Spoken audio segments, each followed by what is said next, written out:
খুলনায় সৌন্দর্যবর্ধন ও যানজটের স্থায়ী দুর্ভোগ কমানোর দাবিতে মানববন্ধন অনুষ্ঠিত হয়েছে। শুক্রবার বেলা 11টায় স্থানীয় ময়লাপোতা মোড়ে এ মানববন্ধন করে নাগরিক সমাজ। এই সময় মানববন্ধনে অংশ নেওয়া সাধারণ জনগণ বলেন, ময়লাপোতা মোড়কে একটি ক্রিকেট চত্বর বানিয়ে রাখা হয়েছে, যা প্রয়োজন নেই। শুধুমাত্র মসজিদ এবং ৬০ গম্বুজের প্রতিকৃতি থাকলেই চলত। এখানে ক্রিকেট চত্বর থাকায় সাধারণ মানুষের চলাচল ব্যাহত হচ্ছে এবং যানজট তৈরি হচ্ছে বলে মন্তব্য করেন বক্তারা।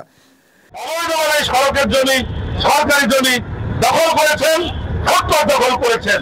তারপরে যেটুকু অবশিষ্ট ছিল সেটুকু এখন সিটি কর্পোরেশন দোলাটিকে হত্যা করবার জন্য, এই অঞ্চলে একটা স্থায়ী যানজট সৃষ্টি করবার জন্য এই প্রকল্পটা গ্রহণ করেছেন। খুলনা সিটি কর্পোরেশনের মেয়র না থাকায় দায়িত্ব পালন করেন খুলনা বিভাগীয় কমিশনার। বক্তারা সে কমিশনারকে উদ্দেশ্য করে অতি দ্রুত এই নতুন নকশার পরিবর্তন করে ময়লাপোতা মোড়ে সাধারণ মানুষের চলাচল ও যানজটের নিরসন করার দাবি জানান।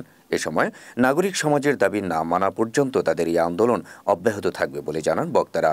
মানববন্ধনে খুলনা নাগরিক সমাজের সদস্য সচিব অ্যাডভোকেট মোহাম্মদ বাবুল হাওলাদার, কালের কণ্ঠের ব্যুরো প্রধান HM আলাউদ্দিন, মোহাম্মদ মাহবুবুর রহমান মুন্না, মোহাম্মদ সর্দার আবু তাহের, মোহাম্মদ দেলোয়ার হোসেন সহ বিভিন্ন সমাজসেবা ও সাংস্কৃতিক সংগঠনের নেতৃবৃন্দ উপস্থিত ছিলেন। আমাদের এই যে শহরের অন্যতম গুরুত্বপূর্ণ মোড় হচ্ছে ময়লাপোতার মোড়। এই মোড়ের পেছনেই দেখছেন ক্রিকেট ভাস্কর্য আছে।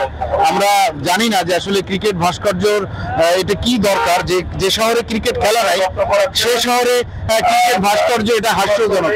এবং আমরা মনে করি যে এখানে এটা যদি থাকে তাহলে রাস্তা সংকুচিত হবে এবং যানজট বৃদ্ধি হবে।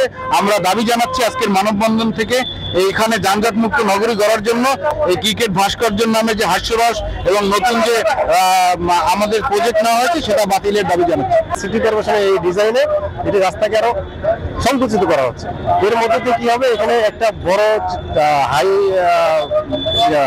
উচ্চ ক্ষমতা সম্পন্ন যে গাড়িগুলো আছে, বিশেষ করে ট্রাকগুলো আছে বা ট্যাঙ্ক লরি যেগুলো আছে, সেগুলো এখান থেকে যাতায়াতে বাধাগ্রস্ত হবে। এবং যখনই বাধাগ্রস্ত হবে এটা 90 ডিগ্রি অ্যাঙ্গেলে যখন এবং অথবা ওই পাশ থেকে ইউটার্ন নিতে হবে, তখনই কিন্তু এখানে একটা ব্যাপক যানজট তৈরি হবে এবং তারা কিন্তু এগুলো পারবে না। মানে এত বড় বড় গাড়ি ঘুরানো এত সহজ কথা না।